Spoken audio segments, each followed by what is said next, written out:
Hi உறவுகளே, இந்த கதையின் பெயர் சொல்ல மறந்த காதல். இந்த கதையின் ஆசிரியர் நான் உங்கள் ஜன்னத். காயத்ரி பேசிய ஒவ்வொரு வார்த்தையும் அலைமேலு இதயத்தில் ஈட்டி பாய்ந்தது போலவே இருந்தது. என்ன திடீர்னு காயத்ரி இப்படி மாறிட்டா? என்ன நடந்திருக்கும்? எனக்கு ஒண்ணுமே புரியலையே. நம்ம ஒண்ணு இங்க பிளான் போட்டா அது வேற மாதிரி நடக்குது. நம்ம வீட்டுல உள்ளவங்களும் நம்ம பேச்சை கேட்கிற மாதிரி இல்ல. இதுக்கப்புறமா நான் என்ன பண்றது என்று அவள் யோசித்து கொண்டே அப்படியே அமைதியாக அறையில் அமர்ந்திருக்கவும், அப்பொழுது சந்தோஷ் அப்ப அறைக்கு வந்து, என்ன அலமேலு, என்ன ஒரே யோசனையா இருக்க, என்னாச்சு என்று கேட்கும்போது, ஒன்னும் இல்லைங்க, சும்மாதான் தலை வலிக்குது என்று சொல்லவும், என்னது உனக்கு தலை வலிக்குதா? நீ தான் எல்லாருக்கும் தலைவலியை உண்டு பண்ணுவ, இப்ப உனக்கு தலைவலிக்குதா என்று அவள் மனதுக்குள் நினைத்து கொண்டு, சரி நான் கொஞ்சம் வெளியில போயிட்டு வரேன் என்று சொல்லிவிட்டு வெளியே கிளம்பினார். இங்கு சந்தோஷ் அறைக்கு வந்த பிறகு தன் அம்மாவின் நிலைமையை கண்டு அவன் மிகவும் கவலைப்பட்டான். அம்மா ஏன் தான் இந்த மாதிரி பண்றாங்கன்னு தெரியல.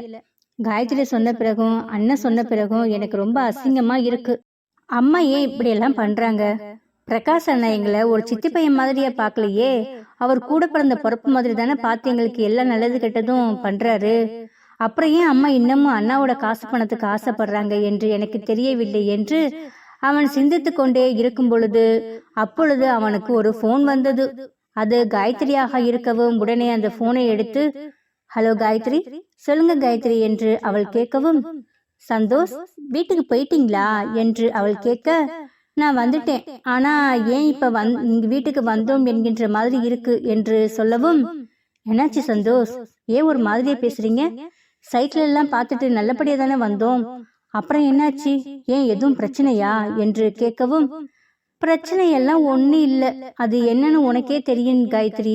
இப்ப கொஞ்ச நேரத்துக்கு முன்னாடி எங்க அம்மா உனக்கு கால் பண்ணாங்க தானே என்று அவன் கேட்கவும், என்னது இவர் ஏதோ பக்கத்துல இருந்து பார்த்த மாதிரியே கேட்கிறார், எப்படி உங்களுக்கு தெரியும் மேம் கால் பண்ணது என்று அவள் கேட்கவும், நான் தண்ணி குடிக்கலாம் என்று டைனிங் டேபிள் வந்தேன், பாட்டில்ல தண்ணீர் இல்ல, தண்ணீர் எடுக்கலான்னு சொல்லி கிச்சனுக்கு போனேன்.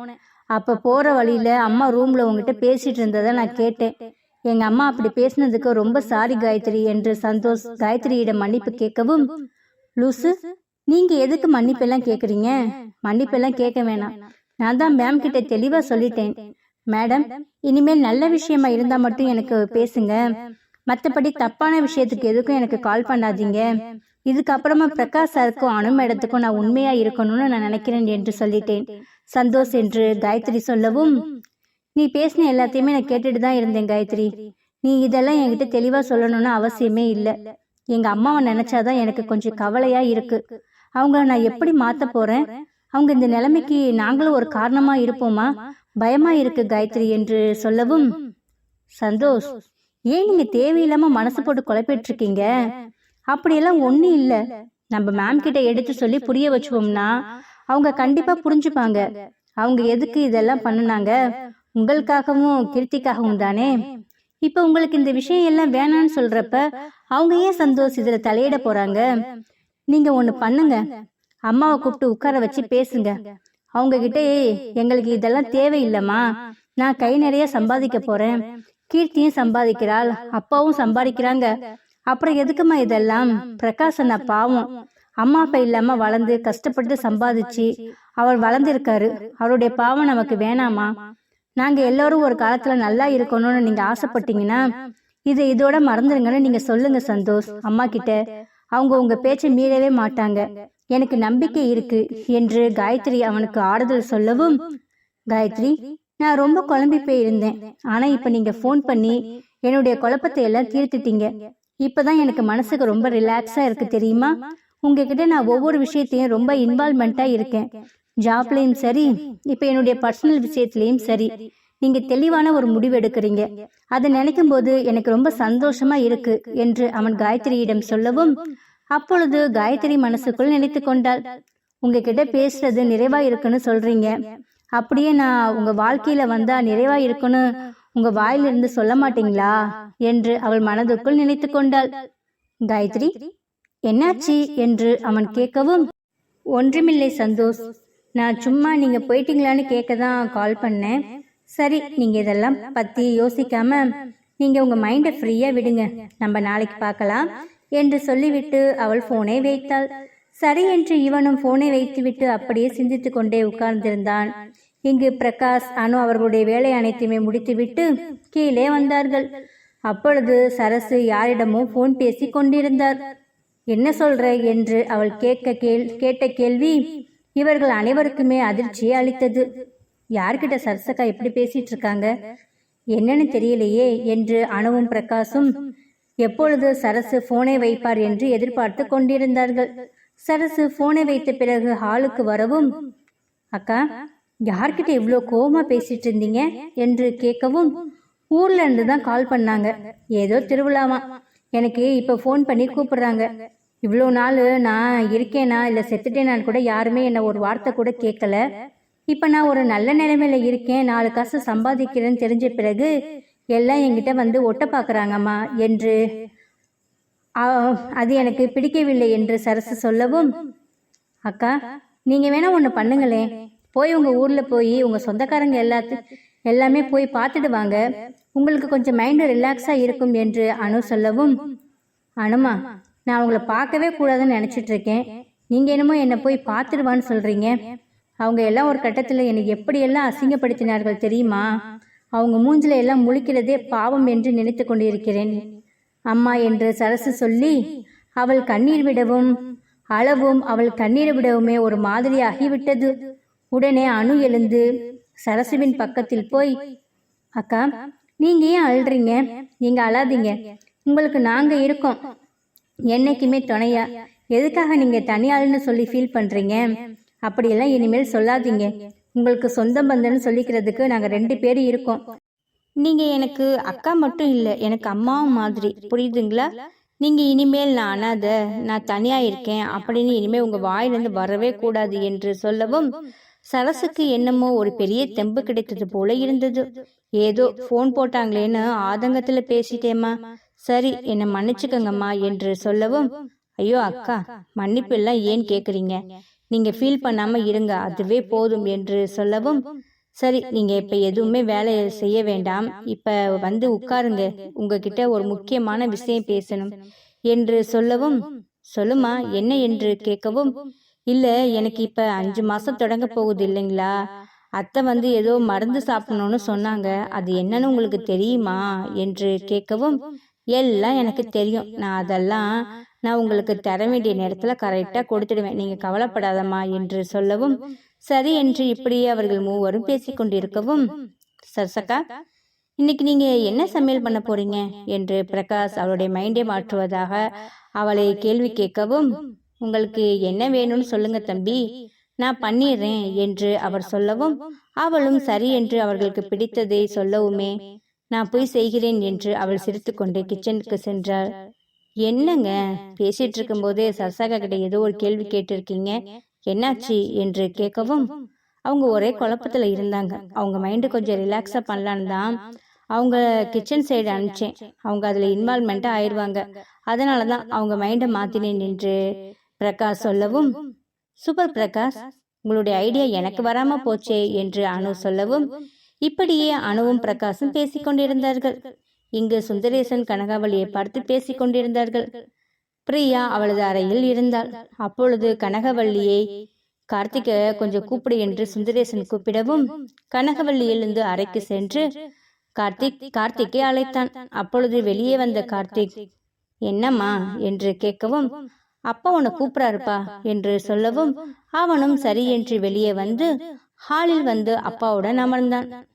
அப்பா சொல்லுங்கப்பா என்ன விஷயம் என்று கார்த்திக் கேட்கவும், ஒன்னும் இல்லப்பா, உனக்கு கல்யாணம் நல்லபடியா முடிஞ்சிருச்சு, அனுவை நாங்க நினைச்ச மாதிரி கல்யாணம் பண்ணி அவளும் இப்ப புள்ள உண்டாயிருக்கா, அதனால நாங்க ஒரு 2 நாள் கழிச்சு ஊருக்கு கிளம்பலான்னு இருக்கோம்ப்பா என்று சுந்தரேசன் சொல்லவும், என்னப்பா ஏன் இங்க உங்களுக்கு எதுவும் வசதி கம்மியா இருக்கா, நம்ம வேற வீடு ஏதாச்சும் பார்க்கலாமா என்று கார்த்திக் கேட்கவும், அப்படியெல்லாம் இல்லப்பா, இந்த வீட்டுக்கு என்ன குறை, நல்லாதான் இருக்கு, ஆனாலும் எனக்கு நம்ம பூர்வீக வீட்டுல இருந்தாதான் அப்பா மனசு திருப்தியா இருக்கும், நாங்க கடைசி காலம் அங்க போய் இருந்து சந்தோஷமா இருக்கணும்னு ஆசைப்படுறேன் என்று சுந்தரேசன் சொல்லவும், அப்பா என்னப்பா உங்களுக்கு என்ன வயசாயிருச்சு? இந்த வயசுல நீங்க இப்படியெல்லாம் பேசுறீங்க? கொஞ்ச நாள் எங்க கூட இருந்துட்டு போங்களேன் என்று கார்த்திக் கேட்கவும், இல்லப்பா, நாங்க போயிட்டு அடிக்கடி வந்து பார்த்துக்கிறோம். நீங்களும் அடிக்கடி வாங்க. அங்க எனக்கு கொஞ்சம் வேலை இருக்குப்பா, அதனால தான். நானும் ஆஃபீஸ்லேருந்து ரிட்டையர் ஆயிட்டேன். அதோட ஃபார்மாலிட்டிஸ் எல்லாம் கொஞ்சம் நாங்கள் போய் கொடுக்கணும். அதில் எனக்கு பென்ஷன் வர மாதிரி இருக்கு. அதுக்கெல்லாம் நான் அப்ளை பண்ணி கொடுக்கணும்ப்பா. அதுக்கு நாங்கள் அங்கே இருந்தால் தானே எல்லாமே பண்ண முடியும். அதனால தான் சொல்கிறேன் என்று சொல்லவும், உடனே அம்மாவை பார்த்து, அம்மா, நீங்க அப்பா கிட்ட சொல்லுங்களேன் என்று கார்த்திக் கனகவள்ளியை பார்த்து கேட்கவும், கார்த்திக், அப்பா சொல்றது நல்ல விஷயம் தானடா. இன்னும் ஒரு 2-3 நாள்ல உங்களுக்கு விருந்து அது இதுன்னு எல்லாமே முடிஞ்சிரும். இன்னைக்கு எப்படியும் பிரியா வீட்டிலேருந்து கூட்டிட்டு போய் அங்க ஒரு 2 நாள் வச்சுப்பாங்க. அதுக்கப்புறமா நீயும் பிரியாவும் இங்க வந்துருங்க. நீங்க வந்ததுக்கு அப்புறமா பொறுப்பு எல்லாத்தையும் மருமகிட்ட கொடுத்துட்டு நான் ஊருக்கு கிளம்புறேன். நான் ஊருக்கு போயிட்டு ஒரு வாரம் கழிச்சதுக்கு அப்புறமா நீ மருமகளை கூட்டிட்டு ஊருக்கு வாடா. நான் அந்த வீட்டையும் மருமக பார்க்கணும் இல்ல. அது இல்லாம இப்ப அணுவுக்கு 5 மாசம் பிறக்க போகுது. இன்னும் 5 மாசத்துல அவளுடைய டெலிவரி வந்துடும். அப்ப நான் இங்க வந்து தானே இருக்கணும். அணுவுக்கு நம்ம தானே டெலிவரி பார்க்கணும் என்று கனகவள்ளி சொல்லவும், சரிம்மா, அப்ப இதுதான் உங்களுடைய முடிவுனா அதை நான் மாத்திக்க சொல்றது என்னால முடியாது. சரி, அப்பாவுக்கும் உங்களுக்கும் எது நல்லதுன்னு படுதோ நீங்க அதையே செய்யுங்க என்று சொல்லவும், சரிப்பா, பிரியாவை கூட்டிட்டு வா, சாப்பிடலாம் சொல்லவுமே சரி என்று அறைக்கு சென்று, பிரியா, அம்மா சாப்பிட கூப்பிடுறாங்க என்று சொல்லவும், என்னங்க, ஏதோ அத்தை கூப்பிடுறாங்கன்னு போனீங்க, இப்ப வந்து சாப்பிட கூப்பிடுறாங்கன்னு சொல்றீங்க, என்னாச்சு என்று கேட்கவும், உன்கிட்ட அதெல்லாம் நான் அப்புறமா சொல்றேன் பிரியா, இப்ப அம்மா சாப்பிட கூப்பிடுறாங்க, வா நம்ம சாப்பிட்டுட்டு வந்துடலாம் என்று சொல்லவும், பிரியாவும் கார்த்திக்கும் டைனிங் ஹாலுக்கு வந்து சுந்தரேசன், கனகவள்ளி, சில உறவுக்காரர்கள் என்று அனைவரும் சாப்பிட்டு விட்டு அவரவர்கள் அறைக்கு சென்று உறங்குவதற்கு தயாராகிவிட்டார்கள். இங்கு கார்த்திக்கும் பிரியாவும் அறைக்கு வந்த பிறகு கட்டில் அமர்ந்து, என்னங்க, எதுக்கு மாமா கூப்பிட்டாங்க, அப்புறமா சொல்றேன்னு சொன்னீங்க, என்ன விஷயங்க என்று கேட்கவும், ஒன்றும் இல்லை பிரியா, அம்மாவும் அப்பாவும் நம்ம விருந்துக்கு போயிட்டு வந்ததுக்கு அப்புறமா ஊருக்கு கிளம்புறேன்னு சொல்றாங்க. அதான் என்ன பண்றதுன்னு தெரியல, அதான் யோசிச்சுட்டு இருக்கேன் என்று சொல்லவும், ஏன் இங்கே எதுவும் வசதி கம்மியா இருக்காமா என்று கேட்கவும், நானும் அது கேட்டேன். அப்படியெல்லாம் ஒன்றும் இல்லை, நாங்கள் கடைசி காலத்தில் எங்களுடைய பூர்வீக வீட்டில் போய் இருக்கிறது தான் எங்களுக்கு நல்லது. அது இல்லாமல் அப்பா வேலை செஞ்சிட்டு இருந்தால, அதோட பென்ஷனுக்கு எல்லாத்துக்குமே எழுதி கொடுக்கணும், எனக்கு வேலை இருக்குன்னு சொல்கிறாரு. அவர் சொல்கிறது எனக்கு நியாயமாக பட்டுச்சு. அதனால தான் நம்ம விருந்துக்கு போயிட்டு வந்ததுக்கு அப்புறமா அப்பாவும் அம்மாவும் ஊருக்கு கிளம்புறேன்னு சொல்லியிருக்காங்க. அது மட்டும் இல்லை, அணுவுக்கு டெலிவரி அம்மா தானே பார்க்கணும், அப்போ வந்து இங்கே இருக்கிறேன்னு சொல்லியிருக்காங்க என்று சொல்லவும், சரிங்க, அத்தை சொல்கிறது நியாயமான விஷயந்தானே, அப்போ நம்ம 2 பேரும் மட்டும்தான் இந்த வீட்டில் தனியாக இருப்போமா என்று அவர் பயத்துடன் கேட்கவும், பிரியா, நான் இனிமேல் எதுவுமே பண்ண மாட்டேன், நீ இப்படியெல்லாம் பயப்படாத என்று கார்த்திக் சொல்லவும், நான் அதுக்கெல்லாம் இல்லை, சொல்லலை கார்த்திக், நம்மளுக்கு கல்யாணம் ஆகி இன்னும் 2 நாள் கூட முழுசாகலை, அதுக்குள்ளாட்டி அத்தை என்னை ஒரு வாரத்தில் விட்டுட்டு போக போகிறாங்க, அதை தான் நினச்சேன்னு சொல்லவும், ஏன் நீ கவலைப்படுற பிரியா, அதெல்லாம் நீ என்னை நல்லா பார்த்துப்பேன்னு சொல்லிட்டு தான் எங்கள் அம்மா நம்பி உங்ககிட்ட விட்டுட்டு போகிறாங்க என்று சொல்லவும், அந்த வார்த்தையை நீங்கள் சொல்லாதீங்க, பாவம் அத்தை என்னை உங்ககிட்ட விட்டுட்டு போகிறது தான் பெரிய கஷ்டம்னு நினைப்பாங்க என்று பிரியா சொல்லவும், அது சரி என்று அப்படியே பேசி கொண்டிருக்கவும், என்ன பிரியா, இன்னைக்கு ஏதாச்சும் கிடைக்குமா என்று அவன் கேட்கவும், அச்சச்சோ மறந்துட்டேங்க, உங்களுக்கு பால் கொடுத்தாங்க, இந்த பாலை கொடுக்க நான் சுத்தமாக மறந்துட்டேன் என்று சொல்லவும், இந்த பாலை நேற்று கொண்டு வந்தது கூட நான் தான் குடிச்சிட்டு படுத்தேன், பாவம் நீ குடிக்கவே இல்லை, நீ வேணா குடிக்கிறியா என்று கார்த்திக் கேட்கவும், நான் வயிறு ஃபுல்லாக சாப்பிட்டு விட்டு வந்துட்டேன், எனக்கு பால் வேணாம், நீங்களே குடிங்க என்று பிரியா சொல்லவும், இல்லை, நம்ம 2 பேருமே ஆளுக்கு கொஞ்சம் கொஞ்சம் குடிக்கலாம் என்று இருவரும் பகிர்ந்து அந்த பாலை குடித்தார்கள். பாலை குடித்து முடித்த பிறகு, அப்புறம் பிரியா, என்ன குடித்து விட்டாச்சு, தூங்கலாமா என்று கார்த்திக் கேட்கவும், அவளும் சிரித்துக்கொண்டே, தூங்கலாமே என்று அவள் சொன்னாள். என்னது, தூங்க போறியா, அடி பாவி, நேற்று தான் என்னை எதுவுமே பண்ண விடாம காய விட்டுட்ட, இப்போவும் இனி எதுவும் பண்ண விட மாட்டியா என்று கேட்கவும், என்னமோ நான் தான் தூங்க போறேன்னு சொன்ன மாதிரி நீங்க சொல்றீங்க, நீங்க தானே சொன்னீங்க தூங்கலாம்னு, உங்களுக்கு தூக்கம் வந்தா வேணா தூங்குங்க என்று பிரியா சொல்லவும், எனக்கு எப்படி தூக்கம் வரும்? இப்படி ஒரு அழகான பொண்டாட்டி என் பக்கத்தில் இருந்தால் தூக்கம் வருமா சொல்லு பார்க்கலாம் என்று கார்த்திக் சொல்லவும், அது சரி, இந்த அழகான பொண்டாட்டியை தான் நேற்று நீங்கள் எதுவுமே பண்ண முடியாத அளவுக்கு ஆக்குனீங்க என்று பிரியா சொல்லவும், சரி பிரியா, அதை பற்றி இப்போ பேச வேண்டாமே என்று கார்த்திக் சொன்னான். சரி என்று அவன் பிரியாவின் அருகில் சென்று, பிரியா, இந்த நெருக்கம் போதுமா என்று அவன் கேட்கவும், பத்தலையே என்று அவள் சொன்னாள்.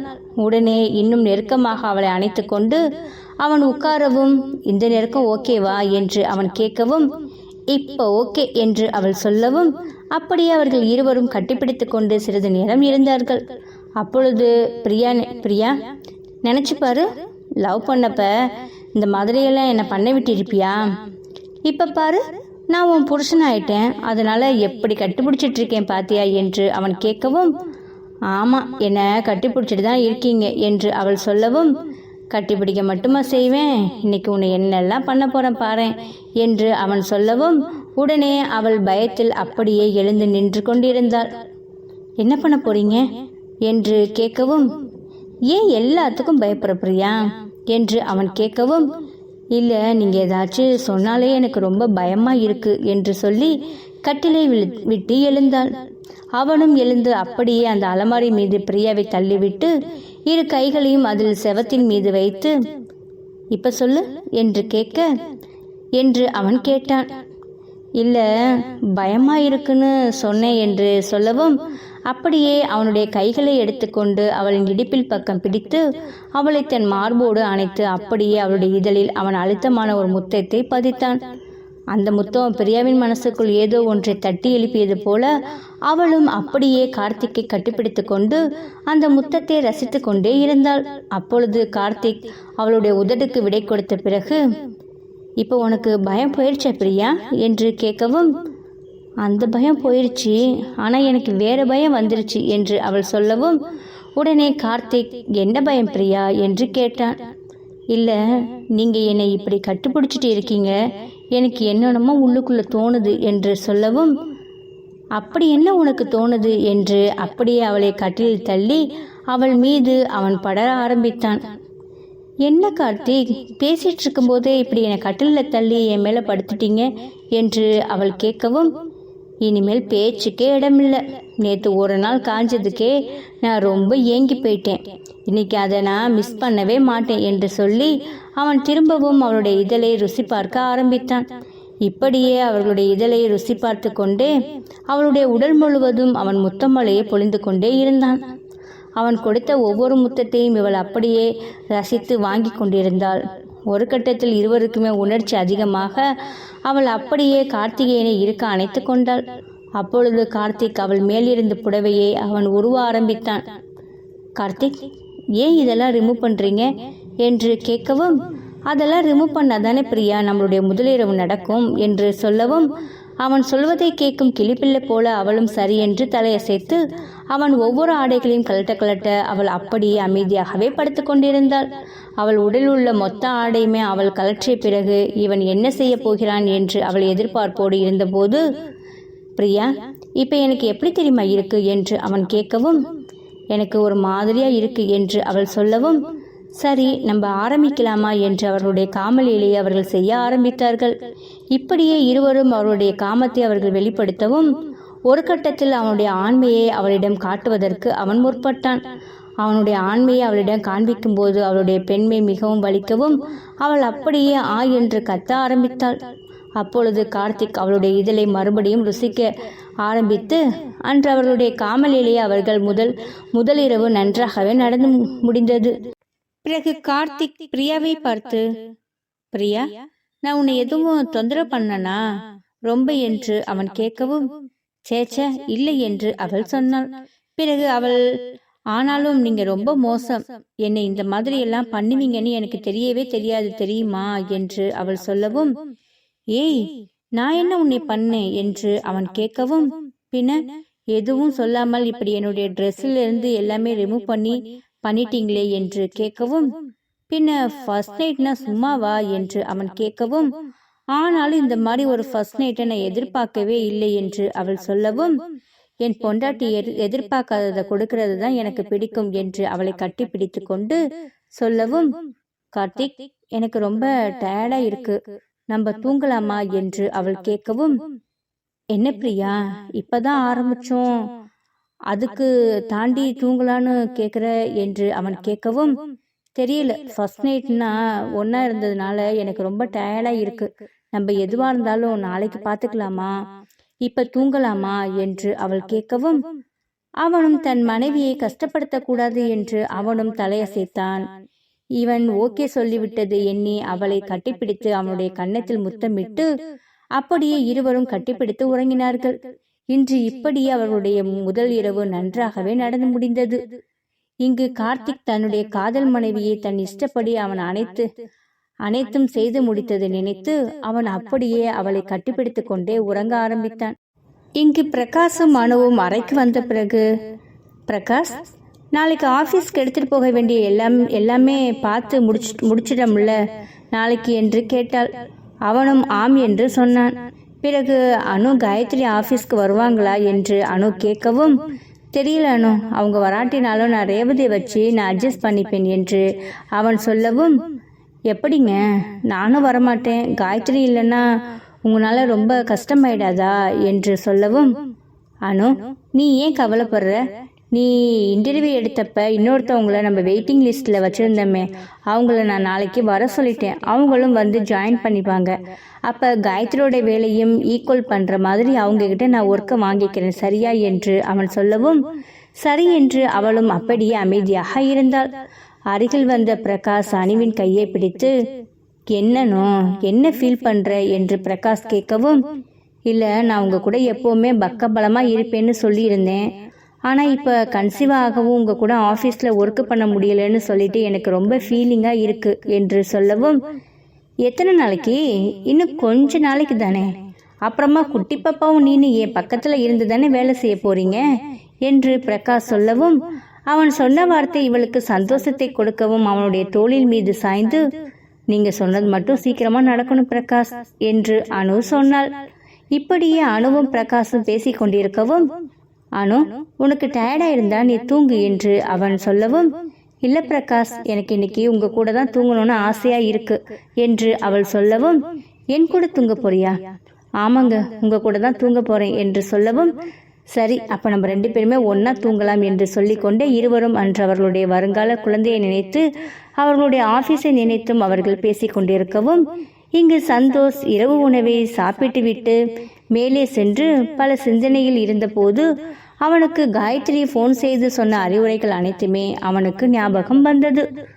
நம்ம பேசாம அம்மாவை கூப்பிட்டு பேசிடலாமா என்று அவன் நினைத்தான்.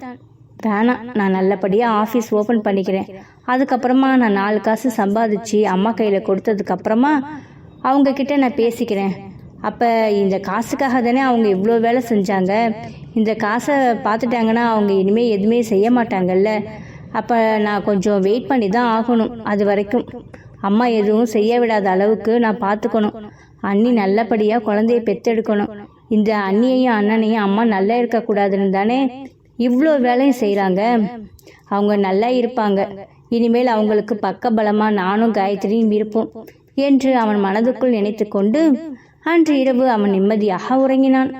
இங்கு காயத்ரி சந்தோஷம் நினைத்து அப்படியே அவள் படுத்திருக்கவும், இன்று சந்தோஷிடம் பேசிய ஒவ்வொரு வார்த்தையும் அவர்கள் தனக்குத்தானே பேசிக்கொண்டது போல அவள் நினைக்க, நம்ம சந்தோஷ்கிட்ட இவ்வளோ விஷயம் சொன்னோம், அது எல்லாமே அவர்கள் புரிஞ்சிருப்பாரா, புரிந்து நடந்துக்குவாரா, மேம் கிட்ட எதுவுமே அவர் கேட்க மாட்டாரே என்று இவள் நினைத்து கொண்டிருந்தாள். பிறகு எதுவும் அலைமேல் மேம் கிட்ட கேட்கல, கேட்டிருந்தா என்னிடம் எனக்கு ஃபோன் பண்ணி பேயாட்டம் ஆடி இருக்கும் தானேன்னு அர்த்தம் என்று இவள் நினைத்து கொண்டு அப்படியே சந்தோஷை கனவுலோகத்தில் கொண்டு வந்து அவள் முன் நிறுத்தி அப்படியே நினைத்து கொண்டிருந்தாள். இங்கு சுந்தரேசனும் கனகவள்ளியும் பேசிக் கொண்டிருந்தார்கள். என்னடி, உன் பையன் நம்ம 2 பேரும் ஊருக்கு போறதுக்கு ஓகே சொல்லிட்டானா என்று கேட்கவும், ஆமாங்க, அவன்கிட்ட சொன்னேன், அவன் புரிஞ்சுக்கிட்டான் என்று கனகவள்ளி சொல்லவும், சரி, அப்ப இவங்க விருந்துக்கு போயிட்டு வந்ததுக்கு அப்புறமா நம்ம ஊருக்கு கிளம்பலாம் என்று அவங்க அங்க போய் அந்த வீல் சேர்ல உட்கார்ந்தா தாண்டி திருப்தியா இருக்கும் என்று சுந்தரேசன் சொல்லவும், ஆமா, உங்களுக்கு அந்த வீல் சேரை விட்டா வேற ஒண்ணுமே இல்லை பாருங்க என்று அவள் கலாய்த்து கொண்டிருந்தாள். சொல்லுவ என்னதான் இருந்தாலும் கிராமத்து வாசனை தான் என்று அவன் சொல்லவும், அது சரி, இப்ப நாங்க மட்டும் என்ன சிட்டிசன் என்று சொன்னாமா? சும்மா படுத்து தூங்குங்க, பேசுறதுக்காக எதையாச்சும் பேசிட்டே இருக்காதீங்க. இந்த வயசு ஆயிட்டாலே இந்த ஆம்பளைங்களே இப்படிதான் போலிருக்கிறது என்று கனகவள்ளி சொல்லவும், என்னடி ரொம்ப சலிக்கிற? ஆமா, அணுக்கிட்ட நம்ம ஊருக்கு போற விஷயத்த நாளைக்கு சொல்லிடு. பாப்பா நம்ம அங்க வருவோம் என்று எதிர்பார்த்துட்டு இருக்கோம். அப்படி இல்லாட்டினா நம்ம ஒண்ணு பண்ணலாம். நம்ம 2 பேரும் நாளைக்கு அணுவை பார்த்துட்டு அணுகிட்ட ஊருக்கு போறங்கிற விஷயத்த சொல்லிட்டு வரலாம். நம்ம எப்படியும் ஒரு 7-8 மாசத்துல வந்துருவோம்னு சொல்லலாம். ஏன்னா அணு பயந்து போயிடும் என்று சொல்லவும், சரிங்க, நம்ம அப்படியே பண்ணலாம் என்று சொல்லிவிட்டு அவர்களும் உறங்குவதற்கு ஆரம்பித்தார்கள். இங்கு பிரியா கார்த்திக் முதலிரவு நன்றாக நடந்து கொண்டிருக்கிறது. இங்கு பிரகாஷ் அணுவும் அடுத்த நாள் ஆபீஸுக்கான வேலையை எடுத்து வைத்துக் கொண்டிருக்கவும், பிரகாஷ் அணு உறங்குமாறு சொல்லவும், இல்ல, நான் உங்க கூட தான் உறங்குவேன் என்று அவள் சொல்லவும், தன் மனைவி தன் மீது வைத்திருக்கும் பாசத்தை நினைத்து பிரகாஷ் ஒரு நொடி வியப்பாக அணுவை பார்த்தான். இங்கு தன் அம்மாவை எப்படி திருத்துவது என்று யோசித்துக் கொண்டிருந்தான் சந்தோஷ். நான் ஒரு நல்ல நிலைமைக்கு வந்ததுக்கு அப்புறமா அம்மா கிட்ட எல்லா உண்மையை சொல்லிட்டு அதுக்கப்புறம் நான் அம்மாவை திருத்துறேன் என்று அவன் மனதுக்குள் உறுதிமொழி எடுத்தான். இங்கு பிரகாஷிற்கும் அணுவுக்கும் பக்கபலமாக சந்தோஷம் காயத்ரி இனிமேல் இருக்க போகிறார்கள். இங்கு சுந்தரேசன் கனகவள்ளி தனது மகனின் திருமணம் நல்லவிதமாக நடக்கவும் தன் மகனையும் மருமகளையும் சென்னையில் விட்டுவிட்டு தன் சொந்த ஊருக்கு செல்லலாம் என்று அவர்கள் முடிவெடுத்தார்கள். இன்னும் 5 மாதத்தில் அணுவுக்கு பிரசவம் நடக்கப் போவதை நினைத்து அவர்கள் சந்தோஷத்தில் இருந்தார்கள். இப்படியே இன்று ஒவ்வொருவரும் ஒவ்வொரு சந்தோஷத்தில் ஆழ்ந்து ஒவ்வொருவரும் ஒவ்வொரு நினைப்பில் மூழ்கி கொண்டிருந்தார்கள். இவர்களுடைய சந்தோஷம் எப்பொழுது நிலைத்திருக்குமா? இவருடைய வாழ்வில் என்றுமே பிரகாசம் இருக்குமா? அது எல்லாத்தையுமே நம்ம பொறுத்திருந்துதான் பார்க்கணும். எப்ப தெரியுமா? நெக்ஸ்ட் எபிசோட்ல பார்க்கலாமா? இந்த கதை உங்களுக்கு பிடிச்சிருந்துச்சுன்னா இந்த கதைக்கு ஒரு லைக் அண்ட் ஷேர் கொடுத்துட்டு மறக்காம நம்மளுடைய சேனலை நீங்க சப்ஸ்கிரைப் பண்ணிக்கோங்க. இந்த கதையோட நெக்ஸ்ட் எபிசோட் நாளைக்கு பார்க்கலாம். தேங்க்யூ. ஹாய் உறவுகளே, உங்க எல்லாருக்கிட்டையும் ஒரு முக்கியமான விஷயம். நேற்றே நான் கம்யூனிட்டி போஸ்ட் போட்டிருந்தேன். நம்மளுடைய சேனலில் போடுற வீடியோ பார்த்தீங்கன்னா 50வது எபிசோடை நம்ம ரீச் பண்ணிட்டோன்னு சொல்லிட்டு, இது எல்லாமே பார்த்தீங்கன்னா உங்களால தான். நீங்கள் கொடுக்குற ஒவ்வொரு மோட்டிவேஷனால தான் நான் கதையை மேல் எழுதுறதுக்கு எனக்கு தூண்டுது. இதே மாதிரி உங்களுடைய ஆதரவை எனக்கு எப்போவுமே கொடுப்பேங்கிற நம்பிக்கையில் நான் கதையை நான் ஸ்டார்ட் பண்ணுறேன். ஓகே உறவுகளே, நன்றி.